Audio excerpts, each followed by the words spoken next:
es una información oficial de Carabineros. Desde el año 2020 a la fecha se han detenido a más de 15.400 menores de edad, 55 de ellos reincidentes, 15.486 menores de edad detenidos por distintos delitos, particularmente robo de vehículos. Uno de los antecedentes que entrega Carabineros es que con el tema legal, muchas bandas organizadas están usando menores de edad justamente porque son inimputables, roban o participan en un delito y no se les juzga, no se les puede juzgar por su edad y finalmente terminan libres. Y por lo tanto pasan a ser, uno podría decir, cómplices de esta banda organizada, pero también uno podría señalar también que en cierta medida son víctimas, en el sentido que son menores de edad, que son ingresados al circuito criminal, del cual después es muy, muy difícil salir. Hay otro fenómeno en torno a esto, que tiene que ver con los padres ausentes. En Chile hay mucho padre, varón, papás, que abandonan a su familia y abandonan a sus hijos. Eso es cierto. Y para tratar estos temas, muchas veces vemos grandísimos esfuerzos de ciertas instituciones privadas tratando de colaborar, ayudar, rescatar a estos menores. Pero recordemos que aquí hay una institución que se llama Sename, que estuvo en el ojo de huracán hace ya ¿cuántos años? Por estos informes sobre los casos va a ser una década entre que partió y se empezaron las investigaciones y fue el primer compromiso que se puso sobre la mesa, fue en 2018, cuando llegó el gobierno que se llamaba Niños Primero. Ya, bueno. Pero los 10% salen rápido, pero la ley Sename o la modernización que luego finalmente salió demoró muchísimo tiempo. Es una modernización que demoró, es una modernización que uno podría decir que podría estar en evaluación. Mejor Niñez se llama el servicio actualmente. Sí, no es Sename. Claro, pero se le conoce como ex Sename y muchos critican que no hubo cambio. Es la misma infraestructura, con modificaciones, con los mismos problemas también, digámoslo. O sea, muchas veces hay funcionarios del Sename que llaman hablando de las condiciones en las que trabajan, más allá de las mejoras que ha habido, pero todavía sigue siendo insuficiente. Pero sería bueno preguntarnos, en 2 años, 15.000 menores, poco más de 15.000 menores, 15.500 casi, menores vinculados o detenidos por delitos. Esos son los detenidos, pues no, los que participan probablemente son más. Y la pregunta es: ¿qué va a ocurrir con ellos? ¿Qué vamos a hacer? Porque cuando hablamos del Estado hay que hablar también de la sociedad y de nosotros. ¿Qué vamos a hacer con esos menores que han dado un primer paso que los puede llevar al círculo, digamos, delictual del cual es tan difícil salir? ¿Qué vamos a hacer con esos menores de los cuales habrá que hacerse cargo en algún momento? Ya sea como delincuente, eventualmente delincuente, o como víctima de un circuito que los margina. Cuando vemos que hay tanta, no sé si la palabra es trifulca, pero va a empezar el debate, Néstor, por el presupuesto, ¿no es cierto? Estamos viendo peticiones que son muy atendibles de ella, pero cuando sabemos que los recursos son escasos y que la política debería buscar acuerdos para definir las prioridades, uno se pregunta: ¿dónde están las prioridades de estos niños? ¿Son parte de las prioridades o son, tal como se habló de zona de sacrificio, es que hay también ciudadanos que se los ve como objeto de sacrificio porque no hay manera, digamos, de rescatarlo? Ahora, probablemente hay algunos que conscientemente han ingresado al circuito del delito. Hay gente que opta por aquello y el Estado tendrá que enfrentarlos. Hoy día íbamos a escuchar una balacera en las cercanías de un jardín infantil en la comuna de Puente Alto. En nuestra página está el video, lo ocurrió en Coronel, 3 personas que salen de una pizzería, lo agarran a balazo, pero sorpresa, uno de los que estaba recogiendo la pizza andaba con una pistola y la sacó, la desenfundó y también se agarró a balazos en la calle, jóvenes. Y uno dice, sí, son fenómenos de la delincuencia, son fenómenos del deterioro, son fenómenos de la pérdida de cohesión social. Sí, todo eso junto. La pregunta es: ¿cuál es la respuesta? ¿Qué respuesta vamos a entregar? Y cuando digo vamos, porque esto no es solo tarea del Estado, ¿no? Ya dije que hay muchas iniciativas particulares que tratan de enfrentar o ayudar en estos fenómenos, pero de cara a la lectura o al debate presupuestario, esto va a estar, ¿o no, Néstor? Pues, a ver, servicio. ¿Con qué importancia? ¿Con qué recursos? ¿Con qué mirada estratégica? Lo que pasa es que si aquí no se ejerce un trabajo, un debate integral, Nivaldo, es imposible poder, y cuando digo integral es, por un lado, el pilar de cárceles, de lo que pasa al interior de las cárceles.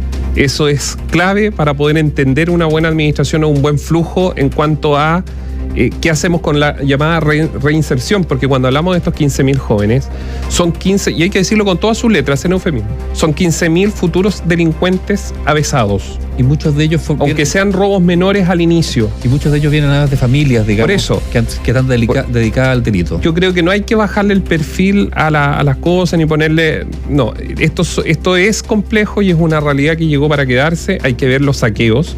Se ha dicho que dentro del mismo estudio de lo que ha pasado con los saqueos en zonas como la región metropolitana, incluso desde antes, desde el 2010, para quienes tienen mejor memoria y recuerdan lo que pasó con el terremoto en el Gran Concepción, que si no se trabaja la cultura propiamente tal, que tiene que ver con establecimientos educacionales, tiene que ver con los barrios, tiene que ver con todo. O sea, asegurar la escolaridad. Muchos de estos menores asegurar escolaridad, eso quería llegar. Del sistema escolar. Si los municipios, a través de las entidades públicas, porque todavía están ahí en el traspaso, se va a suspender o se va a atrasar el traspaso de todos los colegios a este servicio nacional que va a administrar la educación pública municipal, como se conoce hoy día.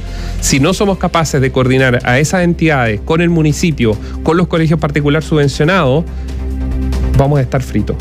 Y cuando digo coordinar es acusar, es que haya un sistema de monitoreo. Niño que falta, niño que tiene que ser chequeado porque no fue a clase.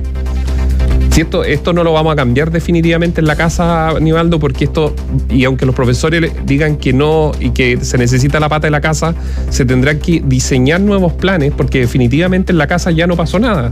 En muchos hogares, no hay que generalizar. No, pero hay hogares donde los niños están abandonados, esa es la verdad. Efectivamente, entonces los planes para esos niños, no queda otra que hacerse puertas adentro en la aula. Claro, y preocuparse, y habrá que establecer mecanismos de control o hasta de traslado para garantizar que esos niños no sean desertores escolares, porque ese es el primer paso, digamos, para terminar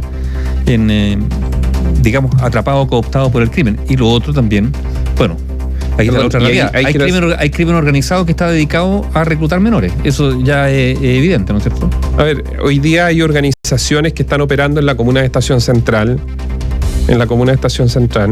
y que están prácticamente ofertando seguridad a personas que tienen negocios o que funcionan ahí. Y muchas de estas organizaciones o estas orgánicas, venezolanas, colombianas, peruanas, pero también chilenas, no dejemos al chileno de lado, porque también el chileno está metido en estas mismas arquitecturas, donde utilizan niños, donde utilizan menores de edad, adolescentes, a cambio de marihuana, a cambio de otro, y eso la autoridad lo sabe. ¿Y por qué digo lo sabe? Porque están en las investigaciones judiciales que lleva adelante el Ministerio Público. Entonces, si esto es integral, no, porque si empezamos a ponerle un scotch a cada uno de estos, vamos a hacer un árbol, pero que con un poco de viento se va a desarmar completo.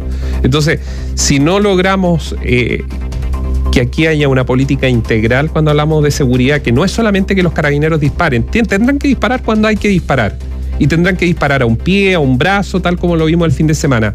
Lo siento, es parte de la política. El Estado tiene el legítimo derecho a utilizar la fuerza cuando alguien infringe las leyes o el comportamiento en democracia. Lo tendrá que hacer, pero no es lo único. También está el tema de los colegios. ¿Qué se hace hoy día cuando hay las inasistencias? ¿A quién se le reporta? ¿Cómo se organiza ese trabajo? ¿Habrá que ponerle responsabilidad a los padres también? Y multarlos, tal vez. Sabes que los países como en Alemania, muchas de las cosas para el cambio cultural finalmente, incluyendo el racismo, que hasta hace poco podía ir a la cárcel, se tuvo que poner medidas. Sí, medidas duras, sí. Duras, pasando por el lado económico, como también la cárcel. Si padre no se responsabiliza de sus hijos, tendrá que pagar él. Pero hay que hacer algo como más en su conjunto. Sí, pero también hay que hacerlo desde la perspectiva de rescatar a estos menores. O sea, yo insisto, muchos de estos menores están ahí porque son de verdad abandonados. O sea, o que tienen, digamos, unas tutelas que o son irresponsables o ya son parte del circuito delictual, y por lo tanto, cuando yo digo rescatar, yo creo que es primordial efectivamente garantizar que estén insertos en la educación, en el sistema educacional. O sea, que no sean desertores del sistema escolar, porque eso es lo primero, digamos, que los saca de un eventual circuito, digamos, que lo aleja del crimen organizado. Ahora, Habrá que hablar también del tema de qué tipo de educación estamos teniendo, qué pasa con los colegios particulares subvencionados, qué pasa con los colegios municipales, qué tipo de enseñanzas y de contención se está entregando. Claro, porque también hay muchos profesores que dicen que la labor de ellos no es ser cuidadores ni ser la contención social de hogares disfuncionales. Y ahí se requerirá también otra herramienta. Y en eso pueden tener razón, pero ahí es donde tiene que ser todo un conjunto. Ese profesor tendrá que tener guías, tendrá que haber psicólogos, tendrá que contratarse psicólogos en los establecimientos educacionales. No sé, pero también, Nivaldo, yo creo que hay que ponerle un límite al libertinaje. O sea, hoy día usted se para fuera de colegios privados, de todo, y ustedes pueden ver. O sea, eso no es no tener respeto ni para sus compañeros ni para los profesores. Van vestidos de una forma. Es que yo creo que sí tiene que ver, Nivaldo, con un tema de. Yo creo que no tanto. Pero pero unas niñas con uñas, con unos pelos, no sé. Yo ahí soy más conservador porque creo que yo creo que hay que ser conservador porque uno va poniendo también. Sí, pero porque hay un tema de respeto. La pregunta es ser conservadora en qué, digamos, porque yo creo que lo fundamental es que yo creo que hay una confusión acá de libertad con libertinaje. Ese es en mis años, que no hace tanto, fumar afuera del colegio era una suspensión. ¿Por qué hoy día los estudiantes tienen que estar fumando afuera del colegio? Bueno, es que lo que pasa es que ahí empezamos a cruzar ciertos límites, Nivaldo. Es parte de tu libertad. Es parte de tu libertad fumar. Bueno, se confundió entonces la libertad con el libertinaje. Es que yo no sé si fumar es pero si cuando se tiene 14 años. Pero yo no sé si el colegio es el que tenga que ver eso. O sea, yo insisto en el tema del abandono. Yo creo que hay muchos padres que cómodamente delegan en el colegio tareas que son de los padres. O sea, también está eso. Ahora, yo quiero llevar esto a cosas más concretas. Viene el debate del presupuesto.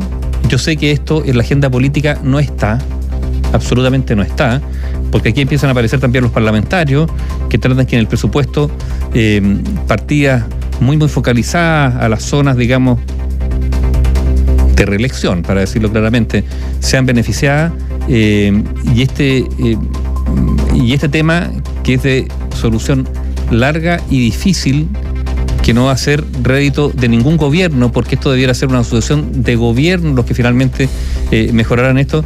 Yo creo que no está puesto con urgencia en el debate presupuestario. Vamos a ver qué ocurre con esto. Mira, porque si empezamos a sacar la lista, y yo insisto en el tema de las prioridades, ¿qué vamos a poner primero? ¿Cuáles van a ser las necesidades primeras? Porque en época de crisis, ya sabemos que el año que viene va a ser un año complejo en materia económica, los recursos van a escasear y por lo tanto va a haber que prescindir de algunos dineros para algunos ítems, para justamente derivarlo a los que más nos preocupan. La pregunta es si estos menores van a estar en el ítem de las preocupaciones también en el debate presupuestario.